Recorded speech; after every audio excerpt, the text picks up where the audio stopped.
안녕하십니까. 역사진행 여행자 CR의 꿈입니다. 한 번에 하기에는 너무 길어서 중간에 잘랐던 지난주 강의를 이어서 계속하겠습니다. 이팔 분쟁과 관련해서 상징성이 있는 네 번째 장면까지 말씀드렸습니다. 지난주 강의를 못 보신 분들은 위에 클립을 클릭하셔서 지난 강의를 먼저 보셔야 오늘 강의를 이해하실 수 있습니다. 오늘 강의 시작하겠습니다. 이팔 분쟁과 관련해서 상징성이 있는 다섯 번째 장면은 지금부터 1년 전쯤인 2023년 2월에 있었던 UN 안보리의 이스라엘 정착촌 문제에 대한 결의안 투표 광경입니다. 2022년 말에 재집권한 베냐민 네탄야후 이스라엘 총리는 집권하자마자 팔레스타인 지역에 3,500채 규모의 신규 정착촌 건설을 추진하겠다고 공표했습니다. 그러자 아랍에미리트 등 아랍권 국가들이 그것은 불법이라면서 반대 결의안을 통과시켜 달라고 유엔 안보리에 청원했습니다. 이 문제가 상정되자 아랍권 국가들은 물론이고 미국을 비롯한 모든 서구권 국가들도 이스라엘의 팔레스타인 지군의 정착촌 정축은 불법이라면서 계획의 즉각적인 철회를 요구하는 성명을 발표했습니다. 그렇지만 막상 안보리 표결은 부결됐습니다. 상임이사국인 미국이 반대표를 던졌기 때문입니다. 유엔 안보리 표결은 미국, 영국, 프랑스, 러시아, 중국 등 이 5개 상임이사국 가운데 한 곳이라도 반대하면 나머지 나라들이 모두 찬성해도 통과할 수 없습니다. 유엔 안보리에는 이스라엘에 대한 각종 제재를 요구하는 결의안이 수없이 많이 올라왔었습니다. 앞서 말씀드렸던 그 상징적인 장면들이 발생했을 때마다 이스라엘에 대한 제재를 촉구하는 결의안이 한 장면당 몇 차례씩 상정됐었습니다. 그렇지만 그 모든 결의안은 10중 8구, 아니 100중 98은 부결됩니다. 미국이 비토권을 행사하기 때문입니다. 미국은 지금까지 이스라엘에 대한 제재안에 대해서 단 한 번도 찬성표를 던져본 적이 없습니다. 구조적으로 찬성표를 던질 수가 없습니다. 기껏해야 기권으로 의결에 찬성하는 표시를 나타냅니다. 미국이 무조건 이스라엘만 두둔하는 이유는 하나뿐입니다. 이스라엘을 편들어야지 돈과 표가 모이기 때문입니다. 돈과 표. 연방의원 또 대통령 등 미국의 정치인들은 자신들의 당선이 지상 목표입니다. 옳으냐 그르냐는 안중에 없습니다.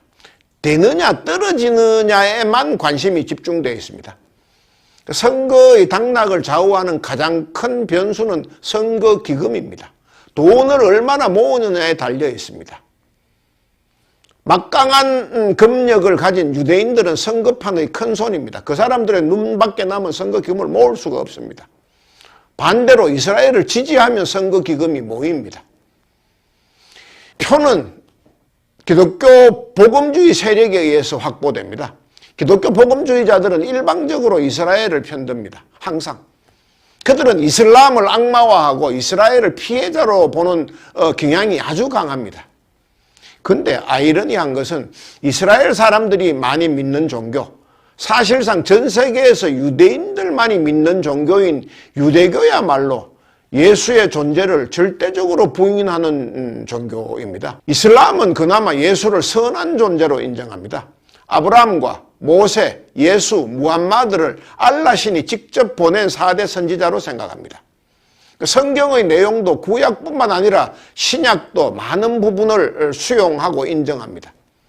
그에 반해서 유대교는 아예 예수를 사기꾼 취급합니다.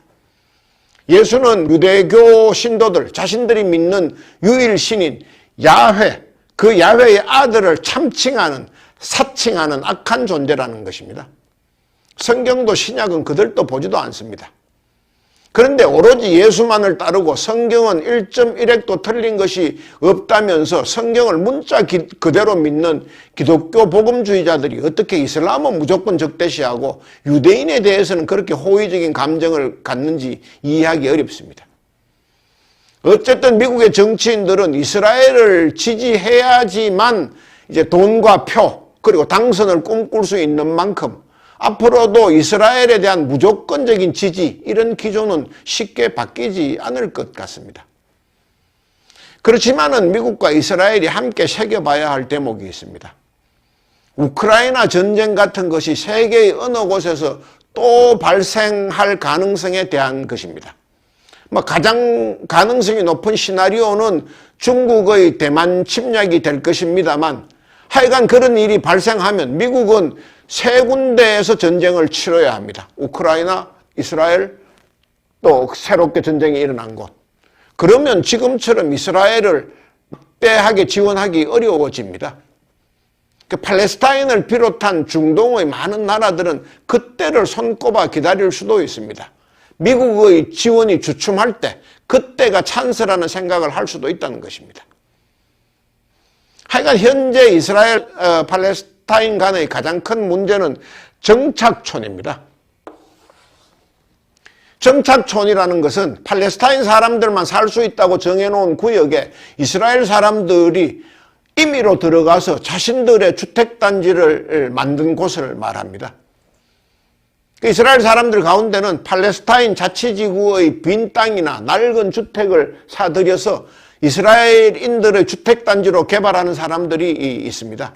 주로 유대교 근본주의자들이 그런 일을 합니다. 이스라엘 땅은 신이 자신들에게 주신 곳이기 때문에 자신들은 어느 곳이든지 차지하고 집을 지을 권리가 있다는 것입니다. 그렇게 이제 한 무리의 이스라엘 사람들이 팔레스타인 구역에 들어가서 정부의 허가도 없이 집을 짓고 그렇게 살면 이스라엘 군대는 자국민 보호를 명분으로 주택단지 일대에 보호장벽을 쌓고 군인까지 주둔시킵니다. 여기의 경우도 성립하느냐? 팔레스타인 사람들도 이스라엘 사람들 거주구역에 들어와서 집을 지을 수 있느냐? 그건 천만의 말씀입니다. 그건 불가능합니다. 이스라엘 정부하고 군대가 가로막습니다. 결과적으로 원래는 팔레스타인 사람들의 땅이고 지금은 이스라엘이 훨씬 더 많은 곳을 점령하고 있는 곳이 전체 이스라엘 지역이지만 점점 더 이스라엘 지역은 늘어나고 팔레스타인 지역은 자꾸 좁혀지고 있습니다.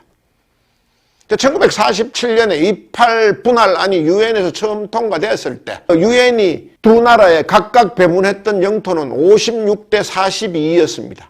이스라엘이 56, 팔레스타인이 42, 나머지 2%는 관계국 모두가 함께 관장하는 국제구역, 그 예루살렘이었습니다. 그것이 3차 중동전쟁이 끝난 1967년에는 72대 28이 됐습니다. 이스라엘이 그만큼 더 차지해버렸습니다. 전쟁에서 이겨서. 근데 지금은 이스라엘의 정착촌이 그 28밖에 없는 팔레스타인 구역까지 점점이 파고들어서 거의 85대 15의 비율이 됐습니다. 더 주목할 것은 그것이 이제 네타냐후가 집권한 기간에 정착촌이 그 이전에 비해서 3배가 늘었고 특히 이제 지난해 초에는 3,500채의 정착주택단지 계획을 승인했습니다. 네타냐후 정부가. 또 하다못해 그 현재의 이스라엘 하마스 전쟁 중에도 예루살렘의 팔레스타인 지구에 1,800채의 정착촌 주택단지 건설을 허가해 줬습니다. 이 네타냐후 정부가. 이쯤 되면은 오히려 하마스를 도발해서 전쟁을 일으켰고 유엔의 제재나 국제사회의 여론 따위는 아예 안중에 없다는 것을 세계에 증명한 것이나 다름없다고 봐야 할 것입니다. 일부러 자극하고 자극에 대해서 반응을 하면은 완전히 폭력을 행사하고 이런 루틴. 이번 시리즈의 마지막 문제에 대한 제 의견을 말씀드리겠습니다. 28 분쟁. 도대체 어떻게 하면 해결될 수 있을까? 어떻게 하면 좀 덜 싸우고 쌍방간에 억울하게 죽는 사람들을 좀 줄일 수 있을까 하는 것에 대한 이제 제 의견입니다. 결론부터 먼저 말씀드리면 답은 없습니다. 미국과 아랍, 이스라엘의 숱한 정치 지도자와 전 세계의 수많은 석학들이 제시하지 못한 해법을 어느 누가 제시할 수 있겠습니까? 다만 이제 원론적인 말씀은 드릴 수 있습니다. 현재까지 28 분쟁의 가장 잘된 해법으로 인정받는 그 오슬로 협정에서 제시하고 합의했던 그 원칙으로 돌아가야 한다는 것입니다. 그 팔레스타인 지역에는 이스라엘과 팔레스타인 두 나라가 구역을 나눠서 함께 살아야 한다는 소위 두 국가 해법, 투 스테이트 솔루션이죠. 또 평화를 얻기 위해서 이스라엘은 점령지 일부를 팔레스타인 사람들에게 양보해야 한다 하는 랜드 포 피스, 그 조항을 지키는 것입니다. 이스라엘에게 최초의 유엔 분할안으로 돌아가라는 것이 아닙니다. 그러기에는 그 사이에 너무 많은 일이 있었고 너무 멀리 왔습니다. 이스라엘이 그렇게까지 영토를 양보할 리는 만무합니다. 현 시점에서 세계의 많은 국가, 많은 석학들이 내놓은 중재안의 공통분모는 오슬로 협정안입니다. 1967년 제3차 중동전쟁이 끝났을 때 시점의 영토 분할, 즉 이스라엘 78대 팔레스타인 22의 비율로 돌아가는 것입니다. 현재 서한 지구에는 150개 이상의 정착촌 단지에 70만 명에 가까운 이스라엘 사람들이 살고 있습니다. 근데 정착촌만 있는 것이 아닙니다. 100개가 넘는 전초기지도 있습니다. 정착촌은 먼저든 나중이든 이스라엘 정부의 허가를 받은 곳이고, 전초기지는 정부 허가 없이 건설된 곳입니다. 그냥 들어가서 막 살아버린 겁니다. 이스라엘 사람들이. 한두 명이 사는 작은 판잣집부터 수백 명이 함께 모여 사는 공동체까지 있습니다. 다양합니다. 초정통파 유대인인 하레디들이 주로 그런 일을 하고 있습니다. 그 전초기지 그 주민은 얼마나 되는지 집계조차 되지 않고 있습니다. 하여간 정착촌과 전초기지 둘 다 국제법에서는 불법으로 규정하고 있고, 특히 이제 오슬로 협정 당시 이스라엘 정부는 그때 기준으로 더 이상 팔레스타인 지역에 정착촌을 건설하지 않겠다고 약속했는데 그것이 전혀 지켜지지 않고 있는 것입니다. 하여간 제 생각은 최소한 오슬로 협정 이후에 지어진 정착촌이나 전초기지는 국제법도 그것을 불법 점유로 규정하고 있는 만큼 이스라엘 정부가 앞장서서 정착민들의 철수를 유도해야 한다고 생각합니다. 만약 이제 그런 조치가 취해진다면, 이스라엘 정부가 그렇게 한다면 팔레스타인 사람들도 이스라엘이 대폭 양보했구나, 이 정도의 결단을 내려줘서 고맙다, 이런 생각을 할 것이고, 또 국제 여론도 그 이스라엘의 지금까지의 그 독불장군식의 태도에 비해서 많은 진전이 있었구나 하고 우호적인 태도를 보일 것입니다. 그렇게 정착촌에서 철수한 이스라엘 사람들에게는 응군의 보상을 해줘야 한다고 생각합니다. 그 세계를 좌지우지하는 힘을 가진 미국, 또 가진 것은 돈뿐이라는 미국의 이 유대인들이 그 부분을 감당해야 한다고 생각합니다. 다코타나 와이오밍 등 이제 미국 내에 인구가 절대적으로 부족한 곳이나, 또 제일 처음에 이제 시온주의가 일어났을 때 이스라엘이 건국의 후보지로 거론됐던 아르헨티나의 팜파스, 얼마나 넓고 좋습니까? 또 영국 정부가 유대인들에게 추천했던 우간다 등 기후가 좋고 여러모로 살기 좋은 곳에 이스라엘 바깥에 제2의 정착촌을 건설해 주는 것도 좋은 해법일 수 있다 생각을 합니다. 하여간 현재 진행되고 있는 이스라엘에 의한 가자지구 완전 점령 시도는 팔레스타인 사람들이 절대로 용납하지 않을 것입니다. 물리적으로 가자지구를 점령하고 완전히 하마스를 괴멸시키겠다. 일시적으로는 그쪽 지역을 서한지구처럼 고분고분한 곳으로 만들 수도 있을 것입니다. 하마스의 존재가 없어진 것처럼 보일 수도 있게 만들 것입니다.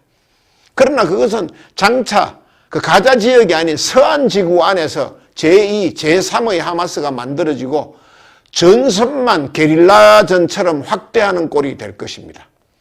그 팔레스타인 사람들도 결코 만만한 사람들이 아닙니다. 특히 오랫동안 자신들만의 종교와 문화를 가져온 사람들을 무력으로 완전히 제압하기는 어렵습니다.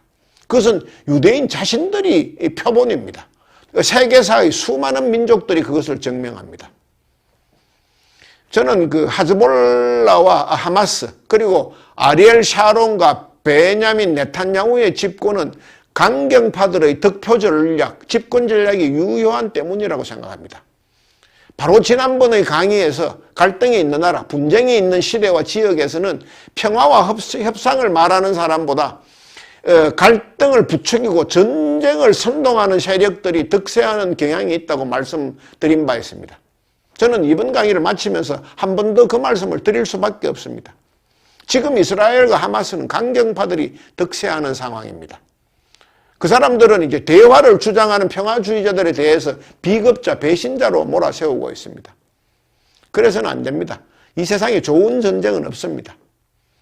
저는 정의보다 평화가 우선이다. 또 따라서 현재 이스라엘 정부가 벌이고 있는 가자 지구에 대한 사륙전은 적극 중단해야 된다는 사피엔스의 저자 유발 하라리의 주장에 적극적으로 동의합니다. 하라리는 네타냐후와 유대교 근본주의 정당이 연정을 펼치고 있는 현재의 이스라엘 집권 세력은 자신들의 실정 또 무능을 숨기기 위해서 전쟁을 더 확대하고 있다고 주장했습니다.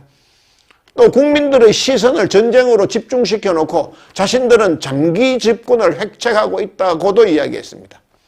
그 극우 세력의 연정이 독재의 걸림돌인 사법부까지 탄압해가면서 전쟁을 확전으로 끌고 가고 있다고 이야기를 하면서 중동을 멸망으로 이끌고 있는 지금의 전쟁을 당장 멈추라고 촉구했습니다. 하라리는 현재 이스라엘에서 학생들을 가르치고 있는 현직 대학교 역사 교수입니다. 또 세계적인 석학입니다. 그의 외침은 결코 가볍게 들리지 않습니다. 그 이스라엘 정착민들이 팔레스타인 자치구역에서 철수한다고 해서 문제가 끝나는 것은 아닙니다. 팔레스타인 사람들이 먹고 살 수 있도록 그들이 생업을 가질 수 있도록 도와야 합니다.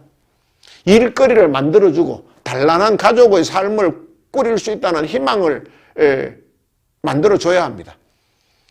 이스라엘 팔레스타인 전쟁을 보도하는 뉴스 화면의 배경을 보면 천편일률적으로 카메라에 잡히는 모습이 있습니다. 완전히 허물어진 폭격으로 인해서 죄밖에 없고 부서진 흔적밖에 남지 않은 그 잔해의 한쪽 구석에서 3355 모여서서 담배를 피우고 있는 팔레스타인 젊은 남성들의 모습입니다. 그들은 그렇게 모여서 잡담하는 것 외에는 할 일도 없고 일할 곳이 아예 없습니다. 제가 이제 현재의 추세대로라면 이스라엘과 팔레스타인에는 앞으로도 평화가 정착되기 어렵다고 생각하는 것도 바로 그 모습 때문입니다. 할 일이 없어서 3355 모여서 담배만 피우고 있는 그 사람들은 자신들을 그렇게 만든 사람들을 원망하면서 또다시 그 인티파타 때 유행했던 것처럼 자살 폭탄 테러, 또 지난해 벌였던 하마스의 이스라엘 기습 공격 같은 그런 것만 모의하고 있을 공산이 큽니다. 오로지 복수만 꿈꿀 가능성이 높습니다. 이 8분쟁과 관련해서 상징성이 있는 6번째 장면이자 마지막 장면을 말씀드리겠습니다. 이스라엘 하마스 전쟁이 일어난 지 2주쯤 후인 작년 10월 7일 날 일어났죠. 그래서 2주쯤 후인 2023년 10월 24일에 열렸던 유엔 안보리 이사회 장면입니다. 하마스 척결을 구호로 내걸고 지상전을 시작한 이스라엘 측이 팔레스타인 민간인까지 무차별로 공격하는 것에 대해서 유엔 안보리에서 즉각적인 휴전 결의안을 통과시키기 위해서 열린 회의였습니다. 그날 결의안 표결에 앞서서 안토니오 구테러스 유엔 사무총장은 모두 발언을 했습니다. 그 구테러스 사무총장은 그 하마스 이스라엘 침공에 대해서 맹렬하게 비난을 했습니다. 도덕적으로 있을 수 없는 일이라고 했습니다. 그렇지만 이어서 이스라엘에게도 공격의 화살을 돌렸습니다. 그동안 이스라엘이 팔레스타인 사람들을 너무 가혹하게 대했다. 또 국제사회의 여론을 무시하고 독불장군격으로 행동했다고 공격했습니다. 요컨대 하마스 측이 이스라엘의 민간인을 죽였다고 해서 이스라엘 군이 지상군 병력까지 투입해서 팔레스타인의 민간인을 무차별적으로 죽이는 것은 절대 용납되는 일이 아니라고 했습니다. 당연히 이스라엘 대표단은 발칵했습니다. 즉각 반발하고 나섰습니다. 엘리 코헨 이스라엘 외무장관은 유엔 사무총장이 하마스의 비인도적인 행위를 감싸고 있다면서 현실 감각이 전혀 없고 도덕성도 상실한 구테러스 사무총장이야말로 즉각 그 자리에서 자진 사퇴해야 한다고 공박했습니다. 그 후 그 결과가 어떻게 됐는지 유엔에서 어떤 일이 벌어졌는지는 지난 강의에서 말씀드린 바 있습니다. 유엔 회원국들이 몇 차례 상정한 이스라엘 하마스 휴전 결의안은 상임이사국인 미국의 반대로 번번이 무산됐었습니다. 그렇지만 3만 명 이상의 팔레스타인 민간인이 학살되자 마침내 미국도 기권이라는 꼼수를 써서 이스라엘의 반대쪽에 섰던 것입니다. 유엔 휴전 촉구 결의안을 통과시켰습니다. 그 구테스 총장이 비도덕적인 인물인지 이스라엘이 정당한 전쟁을 벌이고 있는지 어느 쪽의 말에 맞는지는 그 결의안의 통과가 증명해졌다고 생각합니다. 하여간 오늘 이 시간에도 숱한 사람들, 특히 가자지구의 민간인들이 무방비 상태에서 속수무책으로 죽어가고 있는 상황은 즉각 중단돼야 한다고 생각합니다. 그 나쁜 사람들이 자신들의 이익을 위해서 벌이고 있는 전쟁 노름에 애꿎은 목숨만 속절없이 쓰러져 가고 있는 현 상황이 더 이상 지속돼서는 안 됩니다. 그 이팔 분쟁의 어제와 오늘을 살펴본 이번 시리즈는 이것으로 마치겠습니다. 감사합니다.